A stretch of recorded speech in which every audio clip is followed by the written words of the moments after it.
شتان بين النور والظلماء شتان بين الرشد والإغواء.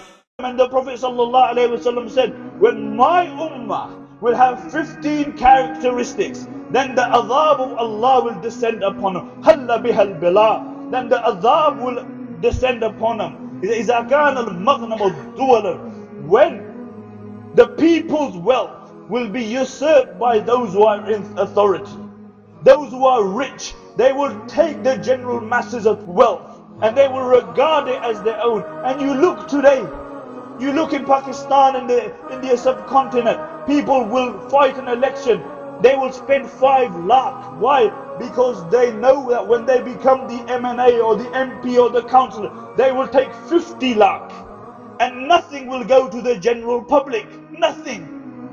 And the rich get richer, the poor get poorer, and the corrupt get corrupter. This is what happens.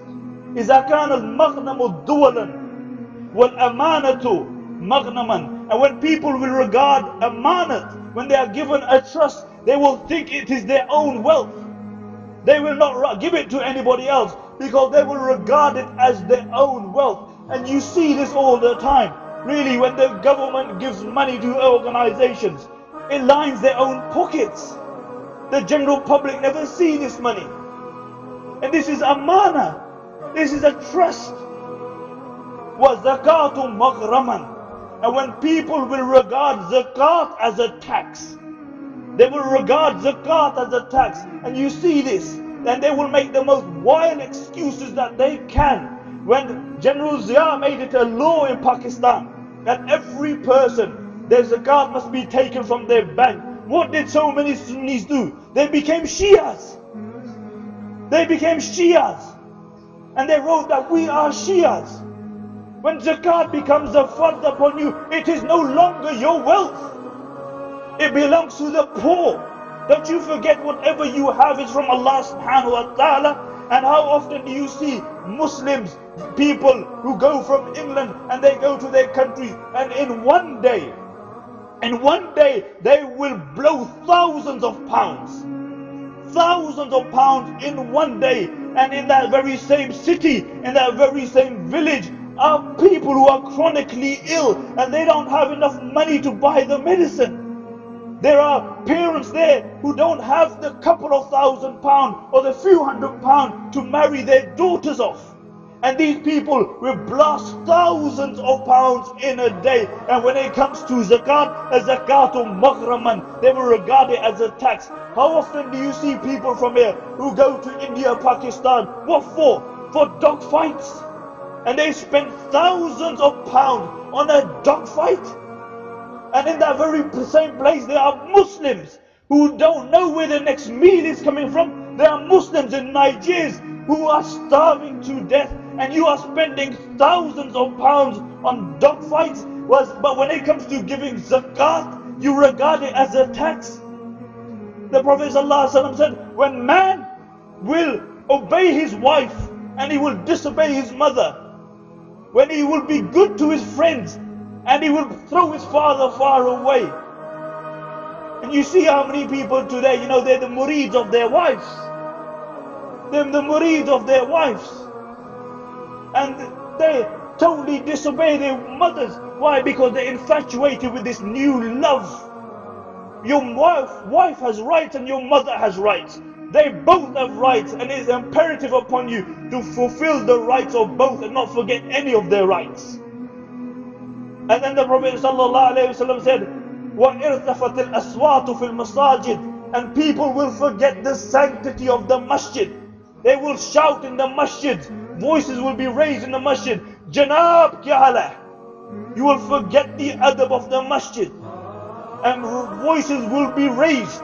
People will fight. They will forget the adab. They will fight in the masjid. But really, it's even past that now. You look at places in the world, people are scared to go to the masjid because they fear that they may be gunned down. And they have police standing outside the masjid 5 times daily salah.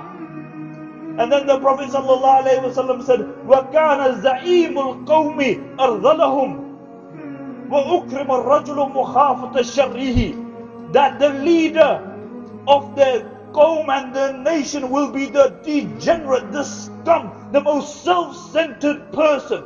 He won't be concerned about anything. He won't be concerned that he will have to stand in front of Allah subhanahu wa ta'ala, and he will be subservient to others other than Allah subhanahu wa ta'ala. And then the Prophet sallallahu alayhi wa sallam said, when alcohol consumption, my ummah will begin to consume alcohol, and men will begin to wear silk, and people will begin to listen to music, and they will hire women to dance and sing. And you look today, you look at many countries, what do they have? They have Ganjariya dancing. They hire women to dance. They have music. It's a norm. You know, there was a time when our weddings were plagued with Hindu customs. We would have the mehndi, but because now we're Westerners, aren't we? We're Westerners. So therefore now we need to have the stag nights. We are women where alcohol is consumed. These are prophecies of the Prophet sallallahu alaihi wasallam. And then the Prophet sallallahu alaihi wasallam said, وَلَعَنَ آخِرُ هَذِهِ الْأُمَّةِ أَوَّلَهَا. And those who will come at the end of the ummah, they will curse and abuse those who came at the beginning. And a'udhu billah, how often do you hear people saying that Abu Bakr and Umar were munafiqs?